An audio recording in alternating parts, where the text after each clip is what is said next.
Finalement, on se dirige vers l'arrière de notre maison où nous allons préparer notre fondation perméable pour accueillir notre patio avec des murs de plus de 7 pieds de haut.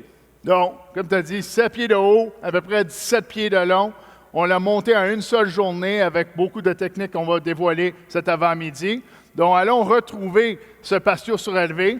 Et maintenant, on va vous montrer toute la préparation du chantier avant de construire notre fondation. Donc, on se rappelle, nouvelle construction. Ça faisait peut-être 2-3 mois que la maison avait terminé. On pouvait commencer les travaux. Donc, tout le remblai, tous les problèmes d'affaissement, on va les adresser dans cette prochaine vidéo. L'aménagement paysager autour d'une nouvelle construction est toujours un défi. Ce chantier n'est aucune exception. On retrouve un remblai fait avec un sol argileux de très haute plasticité, des débris de construction comme la vieille brique, du métal et même du bois. Ce dernier étant le plus préoccupant parce que c'est biodégradable et ça va se décomposer avec le temps. Après une inspection visuelle, on a remarqué quelques fissures qui débutent dans notre fondation. Donc, en plus d'être un matériel qui est poreux, qui laisse infiltrer un certain niveau d'humidité, on a d'autres points d'entrée que nous avons identifiés et qu'on a indiqués dans le contrat. Donc, notre contrat avec ce client stipule qu'on n'est pas responsable pour le remblai, cette zone de 2 pieds de large par 8 pieds de profond, ni l'état actuel de la fondation. Nos conditions de sol sont parmi les pires au Québec. On a un sol avec une très faible capacité portante. Également, c'est très facilement compressible. Et l'indice portant californien est de moins de 5. Donc, vraiment difficile de trouver pire que ça au Québec. Alors, on doit absolument procéder à un amendement chimique pour changer les caractéristiques de ce sol. L'utilisation de la chaux granulaire qu'on va épandre sur la surface a un ratio d'environ 100 pieds carrés par poche de 50 livres. La réaction chimique fait en sorte de faciliter l'évacuation d'eau de ce sol pour augmenter la compaction. Si on imagine les particules d'argile comme étant en forme d'assiette en l'envers, il emprisonne l'humidité. La réaction chimique ouvre le sol pour laisser sortir l'eau. Par la suite, on peut procéder à un amendement granulométrique à l'aide de la pierre 3/4 net. On va l'épandre sur la surface et on va l'intégrer dans le sol à l'aide de l'équipement de compaction tel qu'une plaque vibrante. Le long de notre bâtiment, la compaction va se faire avec un jumping jack ou une pilonneuse. C'est la machine parfaite pour cette application parce qu'il s'agit d'un espace restreint. Pour les espaces plus ouverts, on doit utiliser une machine avec une plus grande superficie comme une plaque vibrante d'une force centrifuge d'au moins 8000 livres. Par la suite, on peut installer notre géotextile, notre fondation, et procéder à l'installation de notre premier rang de blocs pour construire notre structure. On va utiliser sur ce chantier les marches Raffinato. On utilise ces blocs parce qu'ils ont une longueur de 42 pouces et ça va agir comme un pont par-dessus les imperfections qui peuvent se créer dans notre sol d'infrastructure dans l'avenir.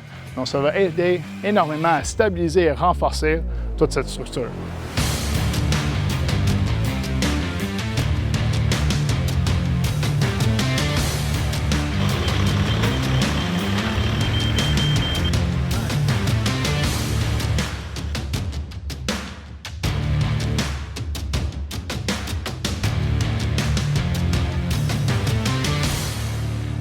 L'amendement de notre sol est complété et on a réussi à faire la compaction le long de ce bâtiment avec la pilonneuse BT 1400 de Bartell Global.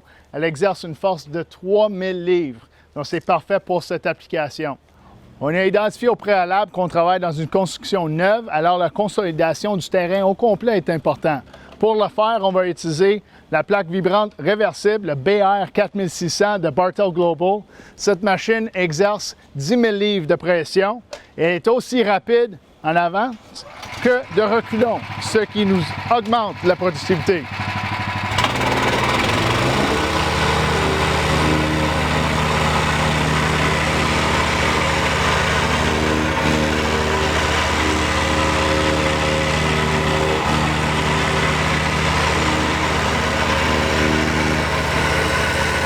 Par la suite, on a pu installer notre géotextile GF5 d'Alliance. Les morceaux sont chevauchés de 24 à 36 pouces puisqu'on travaille avec des conditions de sol argileux. Et par la suite, on retrouve notre fondation, la pierre 3/4 nette ou 10 à 20 mm DB, dont sans pyrite et non affectée par le gel. Entre les deux couches de 4 pouces se retrouve un morceau de géogré biaxial 30-30 d'Alliance pour stabiliser le tout. La distance entre le seuil de porte et les premiers blocs devrait être de 49 pouces. Et c'est le cas, c'est parfait ici. Maintenant, on prépare le drain. Ce tuyau en PVC sera taillé et va être raccordé au drain de mur de soutènement de Pave Tool. Ce qui est spécial de ce morceau, c'est sa forme éloigne l'eau du bas de notre mur sur une distance de 8 pouces, qui est la norme de l'industrie.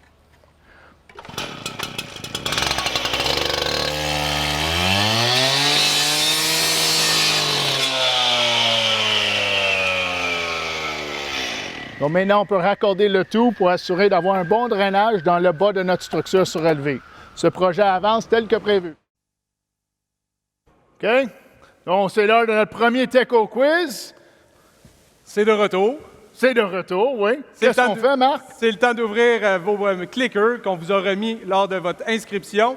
Donc, simplement s'assurer qu'ils sont bien ouverts. S'il n'y a rien, levez votre main. On a des membres de notre équipe qui vont pouvoir venir vous aider. Souvent, c'est juste une question de batterie à l'arrière. Donc, on va attendre un petit peu. Première question. Quelles sont les 3 étapes avant de construire une fondation? Est-ce que c'est A, creuser, râteler et niveler?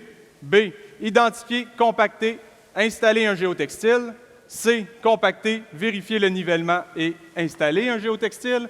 Ou D, classifier, amender et compacter? On va faire tirer cet avant-midi des beaux pack-sacs JCB. Wouh! Puis également un couple de T-shirts avec les lunettes de sécurité. Donc, encore une fois, juste cliquez sur votre manette, choisissez la lettre qui correspond à votre réponse. Et on va voir vos choix de réponse dans quelques instants. Encore une fois, les 3 étapes avant de construire une fondation: creuser, râteler et niveler, identifier, compacter et installer un géotextile. C, compacter, vérifier le nivellement et installer un géotextile. Ou D, classifier, amender et compacter. Donc, on va regarder ce que vous avez répondu. Et la majorité ont répondu D. C'est-tu la bonne réponse, Marc? Oui. Oui. Qui a eu la bonne réponse? Levez la main. On est à voir. Voilà. Je te vois. Oui, oui. Ouais. Félicitations. All right. Donc, première étape, c'est de classifier les sols. Et on ne veut pas dire prendre un échantillon de 20 livres, amener ma chaudière au laboratoire géotechnique, puis là, ils vont me faire le test, puis ils vont m'appeler dans 2 jours. Non, non. Il y a des étapes, il y a des tests qu'on peut faire qui sont assez simples. Et je pense que Marc, tu vas nous montrer un exemple ici. Oui. Oui, le premier test, à vrai dire, ça s'appelle le test du serpent. Donc, c'est vraiment quelque chose qu'on va faire lors de la première rencontre avec le client, avant même de parler de prix ou d'offrir une soumission. Donc, très simple. On va prendre un échantillon de sol où on va réaliser les travaux.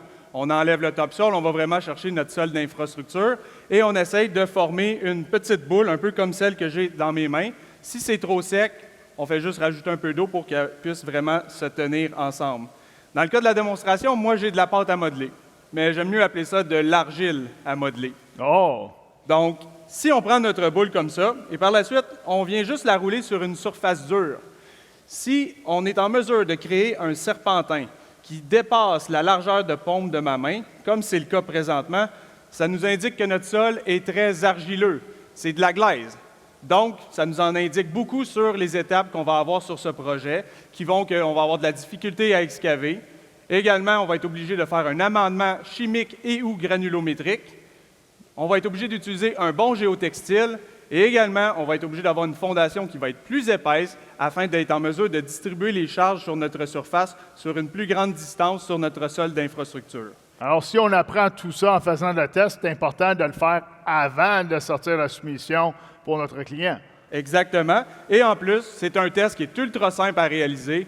Ça va vous démarquer de votre compétition. Vous allez également être en mesure de bien expliquer au client les différentes étapes de construction de son projet. Et en fin de compte, ça va vous aider aussi à justifier le coût pour la réalisation de cet aménagement paysager. Très cool. Merci, Marc. On va prendre la présentation. Donc, ça, c'est le test du serpent, super facile à réaliser chez nos clients. Un coup qu'on sait que c'est de la glaise, c'est un sol argileux, on doit effectuer un amendement du sol avant de procéder aux prochaines étapes. Donc, on peut faire soit un amendement granulométrique ou chimique. Ce qu'on voit ici à l'écran, c'est de la chaux granulaire qu'on va épandre à une ratio d'une poche de 50 livres par 100 pieds carrés. Pour comprendre comment ça fonctionne, il faut comprendre à la base c'est quoi de l'argile. Donc, l'argile. L'argile, à vrai dire, ce sont de très petites particules. C'est impossible de les voir à l'œil nu, on les voit simplement dans un microscope. Donc, ces particules sont vraiment là, des petites particules allongées en forme d'assiette qui s'empilent les unes par-dessus les autres. Et en plus de ça, l'argile a une capacité de retenir l'eau autour de ces particules-là. Donc là, si on a des particules empilées avec de l'eau qui est un lubrifiant, ça réduit énormément la friction entre ces particules, donc on a de très faible capacité portante, et c'est pour ça que c'est très glissant lorsqu'on marche sur de l'argile qui est mouillée. Donc, c'est très dur à compacter, très faible capacité portante, donc il faut procéder à une étape avant de commencer la construction sur ce type de sol. Donc, un amendement chimique, c'est la chaux qui va changer le positionnement, l'orientation des particules pour les causer à se regrouper ensemble. Ça laisse sortir l'excès d'eau, l'eau, encore une fois, qui est notre lubrifiant. Donc, si on réussit à réduire la quantité de lubrifiant dans mon sol, j'ai donc réussi à augmenter la friction et donc augmenter sa capacité portante. Ça fait du sens? L'autre option, c'est un amendement granulométrique. Donc, encore ici, on retrouve nos particules qui sont tellement petites, on ne les voit pas à l'œil nu, très instables tout seul et avec une faible capacité portante. Si on prend de la pierre nette, mettons un 3/4 net, et on l'enfonce dans ce sol, on change sa granulométrie et on prend quelque chose qui est très faible à la gauche et on le transforme à quelque chose qui se ressemble un peu plus à, mettons, un 0,3/4. On a des petites particules, on a des particules plus grossières. C'est pour ça que c'est avantageux d'utiliser une pierre nette plutôt que d'une pierre concassée, parce qu'on ne veut pas ajouter d'autres particules fines. Ça ajoute la stabilité, ça augmente la capacité portante. Sur notre chantier, on a fait les deux. Parce que le matin, quand on est arrivé, on avait ça. Puis il était temps qu'on se change à l'autre. Oui. Fait en 30 minutes, on a épandu de la chaux, on a mis de la pierre, on a passé la plaque sur la pierre pour l'enfoncer dans le sol. Typiquement, 2 à 4 pouces de pierre, c'est assez enfoncé dans le sol. En 30 minutes, on a transformé nos conditions de sol pour avoir quelque chose de solide sur lequel on pouvait bâtir. Important de ne jamais sauter cette étape si on veut une fondation qui est stable pour la construction. Par la suite, on peut passer à la compaction de ce sol. Et par chance, nous avions les équipements de Bartell qui est sur ce chantier. Donc, on avait une très grosse plaque vibrante qui était la 4600. Cette plaque vibrante nous a permis, avec sa capacité de vibration de 8000 livres, de venir bien rentrer et densifier notre sol. Et on a utilisé cette plaque vibrante-là vraiment dans les surfaces ouvertes de notre patio. Par contre, pour le bord de la fondation, nous avons utilisé la pilonneuse, ou en bon québécois, le jumping jack. On a utilisé la pilonneuse uniquement dans les endroits restreints et sur le bord de la fondation, parce que si on l'avait utilisé dans la grande surface, on aurait juste donné un coup à un endroit, puis le sol aurait relevé de l'autre côté, puis on serait encore là aujourd'hui en train d'essayer de compacter. Donc, on densifie notre surface avec la grosse plaque vibrante, et on termine les endroits restreints avec la pilonneuse. Et là, on est sûr d'avoir une bonne fondation pour construire notre mur par la suite. Ce sont les seules applications pour un jumping jack. C'est le long des fondations, le long des excavations et dans des tranchées si on veut faire la construction de murs et c'est assez étroit et une plaque vibrante ne rentre pas dedans. OK? Vous avez sûrement remarqué dans notre vidéo qu'on a mis un géogré biaxial à travers de notre fondation, donc sol amendé, compacté, géotextile, 3 pouces de pierre nette, géogré, 3 pouces de pierre nette. C'est une technique qu'on a présentée l'année passée.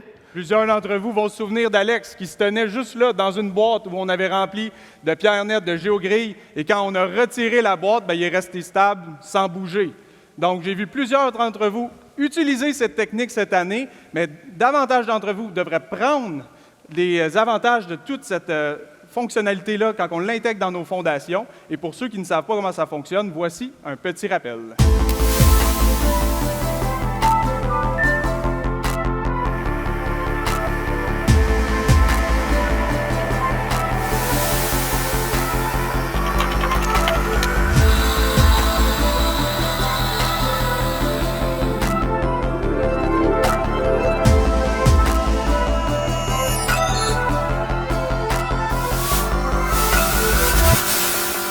Ça, c'est important, là.